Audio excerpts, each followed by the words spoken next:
El 14 de marzo de 2024, la Unidad Central Operativa de la Guardia Civil ejecutó simultáneamente 6 registros en Madrid, Barcelona y Valencia. El objetivo: desarticular una red de espionaje industrial que, según el comunicado oficial, había vendido información técnica de empresas españolas del sector aeronáutico a compradores en Rusia y China. 3 detenidos, equipos informáticos intervenidos, cuentas bancarias bloqueadas. La operación, bautizada internamente como Ópalo Rojo, fue presentada como un éxito rotundo de las fuerzas de seguridad españolas en la protección de secretos industriales. Sin embargo, un detalle pasó desapercibido en los comunicados oficiales. Ninguno de los detenidos tenía acceso directo a información sensible. Eran intermediarios técnicos, freelancers del sector IT, sin credenciales de seguridad ni vínculos contractuales con empresas de defensa. La UCO había intervenido 47 dispositivos electrónicos, pero solo presentó como prueba principal un disco duro externo con documentación técnica de un sistema de radar militar desarrollado por Indra para las Fuerzas Armadas Españolas. Ese disco contenía 2.3 terabytes de información clasificada como difusión limitada por el Centro Nacional de Inteligencia. La pregunta que nadie formuló públicamente era elemental.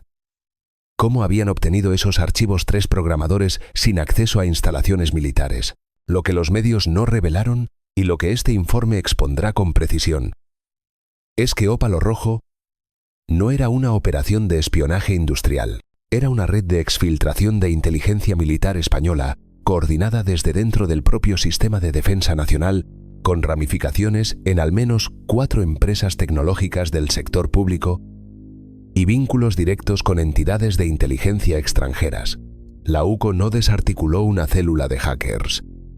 Interceptó el eslabón final de una cadena que llevaba 3 años filtrando información crítica de seguridad nacional española a Moscú y Pekín. Este informe reconstruye la arquitectura completa de esa red, los métodos utilizados para burlar los protocolos del CNI y la razón por la cual, hasta hoy, ningún funcionario público ha sido imputado.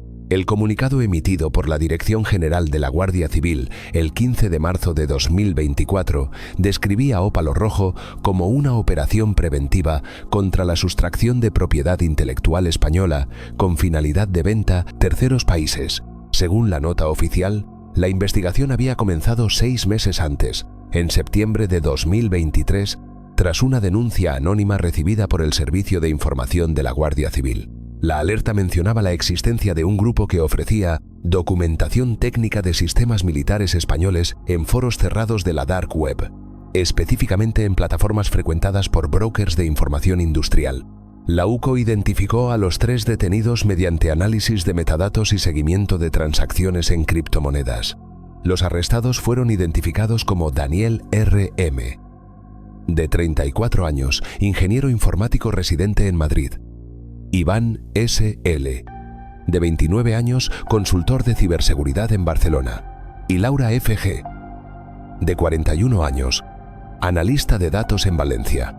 Ninguno de ellos tenía antecedentes penales. Según la Guardia Civil, los 3 formaban parte de una estructura horizontal y descentralizada que operaba bajo el modelo de espionaje freelance. Obtenían contratos temporales con empresas tecnológicas vinculadas a proyectos militares, extraían información durante su periodo laboral y la comercializaban posteriormente a través de intermediarios. El Ministerio del Interior declaró que la operación había evitado un daño significativo a la seguridad tecnológica española y que la información intervenida no había llegado a manos extranjeras. El entonces ministro de Defensa, en una comparecencia ante la Comisión de Defensa del Congreso, aseguró que los sistemas afectados ya estaban siendo actualizados conforme a protocolos de obsolescencia programada y que, por tanto, la filtración no comprometía capacidades operativas actuales. Los 3 detenidos fueron puestos en libertad provisional 72 horas después, bajo cargos de revelación de secretos y delito contra la propiedad intelectual. Los medios dejaron de cubrir el tema tras una semana. Sin embargo, fuentes internas de la propia UCO confirmaron irregularidades en el expediente desde el inicio. El informe técnico forense sobre los dispositivos intervenidos revelaba una contradicción. Los archivos más sensibles, aquellos relacionados con sistemas de radar y contramedidas electrónicas, no mostraban trazas de exfiltración reciente. Y no desde terminales corporativas, sino desde servidores internos del Ministerio de Defensa. El hallazgo, que reconfiguró completamente la investigación, llegó el 28 de marzo de 2024, 13 días después de los arrestos. Un técnico forense de la Unidad de Delitos Telemáticos de la Guardia Civil, durante el análisis de una máquina virtual hallada en uno de los portátiles de Iván S.L., identificó un directorio oculto con logs de acceso remoto. Los registros mostraban conexiones SSH realizadas desde la IP del detenido hacia una infraestructura corporativa que no correspondía a ninguna de las empresas en las que había trabajado. La dirección IP pertenecía a la red interna de GMV Innovating Solutions, una empresa española de tecnología aeroespacial con contratos activos con el Ministerio de Defensa, la Agencia Espacial Europea y el Centro Criptológico Nacional. GMV desarrolla, entre otros sistemas, plataformas de mando y control para las Fuerzas Armadas españolas, software de gestión de satélites militares y protocolos de cifrado para comunicaciones clasificadas. Tiene acceso directo a documentación técnica de programas conjuntos de la OTAN y del sistema SIBE, Sistema Integrado de Vigilancia Exterior, utilizado por la Guardia Civil para control fronterizo. Es, en términos prácticos, uno de los pocos contratistas privados con acceso continuo a infraestructura crítica de defensa española. Lo relevante no era solo que Iván S.L. hubiera accedido a esos servidores, sino cómo lo había hecho. Los logs mostraban credenciales válidas de nivel administrativo. No había trazas de intrusión, phishing o explotación de vulnerabilidades. El acceso había sido legítimo. Alguien con permisos internos le había proporcionado esas claves. La UCO solicitó de inmediato acceso a los registros corporativos de GMV. La empresa respondió con un informe jurídico. Según sus auditores internos, no existía ningún registro de acceso irregular en el periodo señalado. Los logs internos de GMV no coincidían con los logs hallados en el portátil del detenido. Técnicamente, desde la perspectiva de la empresa, esa conexión nunca había ocurrido. Esa discrepancia solo podía explicarse de una forma. Alguien dentro de GMV había manipulado los registros de auditoría corporativa después de que se produjeran los accesos. Esa acción requería permisos de administrador de sistemas y conocimiento profundo de la arquitectura de seguridad de la empresa. No era el trabajo de un hacker externo. Era una operación interna. El equipo de investigación de la UCO identificó entonces un patrón adicional. Entre enero de 2022 y diciembre de 2023, GMV había renovado contratos temporales con al menos 12 técnicos externos, todos procedentes de empresas de consultoría tecnológica, para proyectos de migración de infraestructura y actualización de sistemas. 5 de esos técnicos habían tenido acceso temporal a servidores con documentación clasificada. Ninguno de ellos trabajaba ya en GMV en marzo de 2024.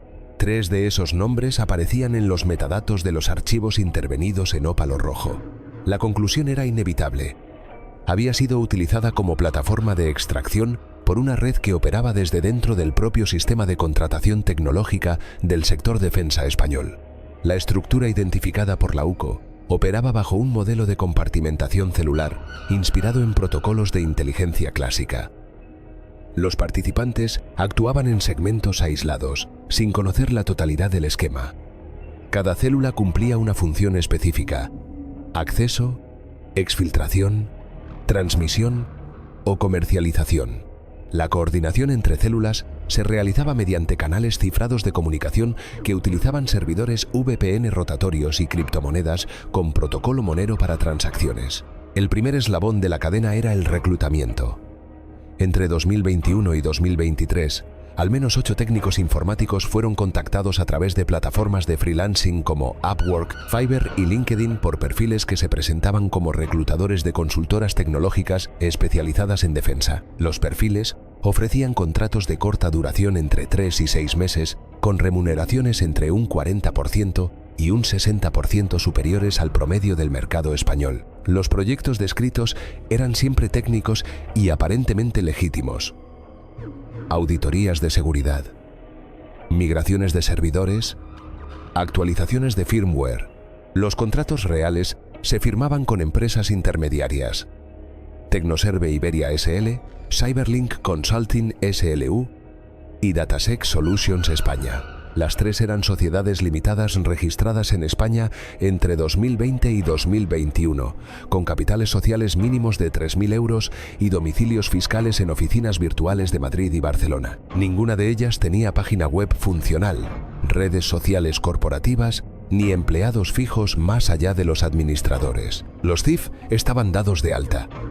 Las cuentas bancarias eran operativas y los contratos incluían cláusulas de confidencialidad estándar. Legalmente eran empresas reales. Operativamente eran cascarones. Una vez contratados, los técnicos eran asignados a proyectos dentro de empresas con acceso a información clasificada: GMV, Indra Sistemas, Airbus Defence and Space España y Tecnobit Grupo OSIA. Los proyectos siempre implicaban acceso a servidores con documentación técnica. Los técnicos recibían instrucciones específicas supuestamente de sus empleadores para realizar copias de seguridad de ciertos directorios o auditar documentos técnicos almacenados en repositorios internos. Estas instrucciones llegaban por correo electrónico desde cuentas corporativas aparentemente legítimas. Los técnicos ejecutaban las tareas asignadas sin sospechar irregularidades. Copiaban archivos, generaban logs, enviaban reportes. Todo parecía rutinario. Al finalizar sus contratos, algunos de ellos eran contactados nuevamente meses después por otros perfiles, ofreciéndoles pequeños trabajos adicionales: verificar la integridad de ciertos archivos, realizar análisis de metadatos o subir documentación a servidores externos para resguardo. Estos trabajos se pagaban en criptomonedas, siempre por montos inferiores a 2.000 euros y siempre justificados como tareas freelance normales. El segundo eslabón era la centralización. Los archivos exfiltrados no se enviaban directamente a compradores extranjeros. Primero, eran consolidados en servidores intermedios alojados en jurisdicciones con legislaciones laxas de protección de datos: Panamá, Seychelles y Lituania. Estos servidores pertenecían a proveedores de hosting que aceptaban pagos en criptomonedas y no requerían verificación de identidad. Desde allí, los archivos eran procesados. Se eliminaban metadatos comprometedores, se reorganizaban por categorías temáticas y se comprimían en paquetes estandarizados de entre 50 y 200 gigabytes. El tercer eslabón era la comercialización. Los paquetes de información se ofrecían en foros cerrados de la Dark Web, especializados en compraventa de inteligencia industrial y militar. Los foros más utilizados eran Intel Exchange, Black Market Reloaded y un canal privado de Telegram con más de 4.000 miembros verificados. Los vendedores utilizaban seudónimos genéricos y cambiaban de identidad cada 3 meses. Los precios oscilaban entre 15.000 y 80.000 dólares por paquete, dependiendo del nivel de clasificación y la actualidad de los datos. Los compradores eran descritos en los anuncios como consultoras de análisis estratégico, inversores del sector defensa o entidades académicas de investigación aplicada.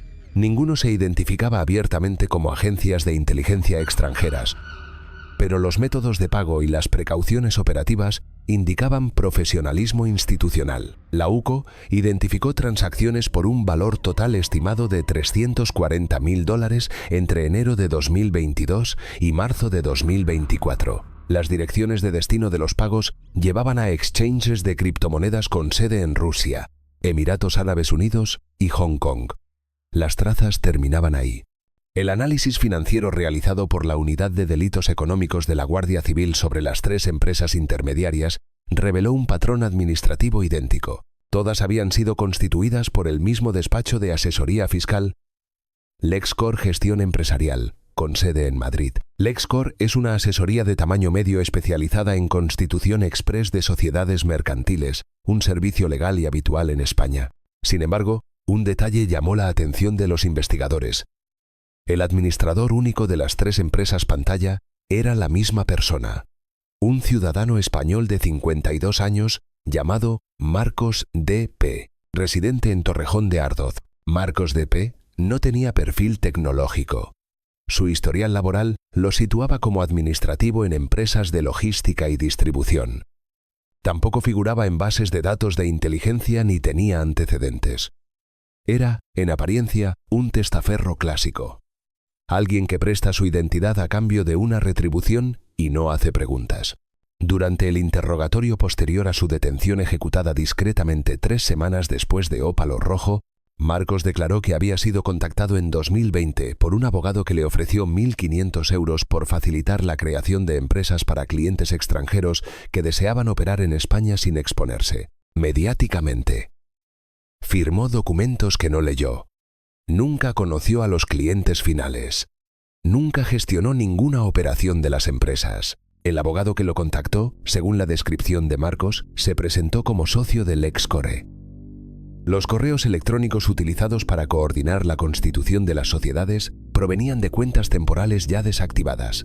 Los pagos recibidos por LexCorp llegaron mediante transferencias bancarias desde cuentas empresariales de Chipre y Malta, jurisdicciones frecuentemente utilizadas para estructuras offshore. LexCorp actuó como intermediario administrativo legítimo, sin conocimiento al menos no demostrable de la finalidad real de las sociedades que estaba constituyendo. Pero la conexión más relevante apareció al analizar los contratos laborales firmados entre las empresas pantalla y los técnicos reclutados. Todos los contratos incluían una cláusula estándar de intermediación laboral que autorizaba a las empresas a subcontratar servicios a entidades colaboradoras del sector. Esa cláusula permitía, legalmente, que un técnico contratado por Tecnoserve Iberia S.L. trabajara físicamente en las instalaciones de GMV, sin que GMV tuviera responsabilidad contractual directa sobre él. Este modelo, conocido como externalización en cascada, es habitual en el sector tecnológico español y no es ilegal, pero tiene una consecuencia crítica. Diluye la trazabilidad de quién trabaja realmente dentro de infraestructuras sensibles. GMV, Indra y Airbus Defence reportan anualmente a la Oficina Nacional de Seguridad dependiente del CNI sobre el personal con acceso a información clasificada. Sin embargo, ese reporte solo incluye empleados directos y contratistas principales. Los subcontratistas de segundo nivel, como los técnicos reclutados por las empresas pantalla, no figuran en esos registros. Desde la perspectiva del CNI, esos técnicos no existían. La UCO descubrió además que al menos 2 de los técnicos reclutados habían sido previamente empleados de empresas del sector defensa con contratos estables. Habían renunciado voluntariamente para aceptar las ofertas de las consultoras pantalla. Esas renuncias, aparentemente normales, habían sido incentivadas con promesas de mejores condiciones laborales, pero también habían sido estratégicas. Al abandonar sus empleos oficiales, esos técnicos perdían sus habilitaciones de seguridad activas, lo que significaba que sus futuros accesos a información clasificada no serían monitorizados con el mismo rigor que cuando eran empleados directos. El rastro financiero de los pagos realizados a los técnicos mostró otra irregularidad. Ninguno de ellos declaró esos ingresos en sus declaraciones fiscales de 2022 y 2023, no porque lo ocultaran intencionalmente, sino porque las empresas pantalla nunca emitieron las retenciones de IRPF correspondientes. Las facturas existían, los contratos estaban firmados, pero los modelos fiscales obligatorios nunca se presentaron a Hacienda. Desde el punto de vista tributario, esos trabajos nunca ocurrieron. Esa omisión tenía una implicación técnica. Si Hacienda no registraba esos ingresos, tampoco registraba la existencia de esas relaciones laborales. Y si esas relaciones no existían administrativamente, nadie, ni GMV, ni el CNI, ni la agencia tributaria podía rastrear quién había estado realmente trabajando dentro de infraestructuras clasificadas durante esos meses. La red no operaba al margen del sistema, operaba dentro del sistema, explotando sus propios mecanismos de opacidad legal. El 14 de marzo de 2024, cuando la UCO ejecutó los registros simultáneos en Madrid, Barcelona y Valencia, no estaba deteniendo a los responsables de la red. Estaba interceptando a los últimos eslabones de una cadena de exfiltración que ya había cumplido su función. Los 3 detenidos, Daniel R.M., Iván S.L. y Laura F.G., eran técnicos que habían participado en tareas de acceso y copia sin comprender la dimensión completa de la operación. Habían sido utilizados como vectores de extracción. Personas con habilidades técnicas suficientes para ejecutar instrucciones, pero sin acceso al propósito estratégico de lo que estaban haciendo. El disco duro de 2.3 terabytes intervenido durante los registros contenía documentación de sistemas de radar militar, protocolos de contramedidas electrónicas, especificaciones técnicas de satélites de comunicaciones militares y algoritmos de cifrado utilizados por el sistema SIP. Esa información había sido consolidada durante más de 2 años mediante múltiples accesos fragmentados a servidores de GMV, Indra y Tecnobit. No se trataba de un robo oportunista, era una operación de recolección sistemática dirigida a objetivos específicos previamente identificados. Los archivos más sensibles correspondían a 3 programas de defensa en desarrollo: el sistema Crow Control y reconocimiento de guerra electrónica, destinado a fragatas de la Armada Española; el proyecto Rapaz, un radar de vigilancia aérea de largo alcance para bases de la OTAN en territorio español; y el módulo Perseo, una plataforma de mando y control para operaciones conjuntas de la Guardia Civil y el CNI en vigilancia marítima del Estrecho de Gibraltar. Los 3 programas compartían una característica: eran desarrollos conjuntos con socios europeos de la OTAN, que incluían información técnica proporcionada por Francia, Alemania y Estados Unidos bajo acuerdos de transferencia tecnológica clasificada. La exfiltración de esa documentación no afectaba solo a España. Comprometía protocolos de intercambio de inteligencia militar con aliados de la OTAN y violaba acuerdos de no proliferación de tecnología militar a terceros países. Si esa información llegaba a Moscú o Pekín, como indicaban las trazas de pago, las implicaciones excedían el ámbito de la seguridad nacional española. Era un incidente de seguridad atlántica. La UCO informó de esos hallazgos al CNI el 19 de marzo de 2024. El Centro Nacional de Inteligencia activó inmediatamente un protocolo de evaluación de daños con participación de la Oficina Nacional de Seguridad y el Estado Mayor de la Defensa. Durante 3 semanas, equipos técnicos verificaron qué información específica había sido comprometida, qué sistemas debían ser reconfigurados y qué protocolos operativos debían modificarse. La conclusión fue reservada, pero se filtró parcialmente a través de fuentes de la Secretaría de Estado de Defensa. Al menos 4 sistemas activos de las Fuerzas Armadas españolas debían ser retirados de servicio y reemplazados por versiones actualizadas con nuevos protocolos de seguridad. El coste estimado de esa actualización emergente superaba los 18 millones de euros. Pero la pregunta central seguía sin respuesta: ¿quién había coordinado la operación desde dentro? Los técnicos detenidos eran ejecutores. Las empresas pantalla eran estructuras administrativas.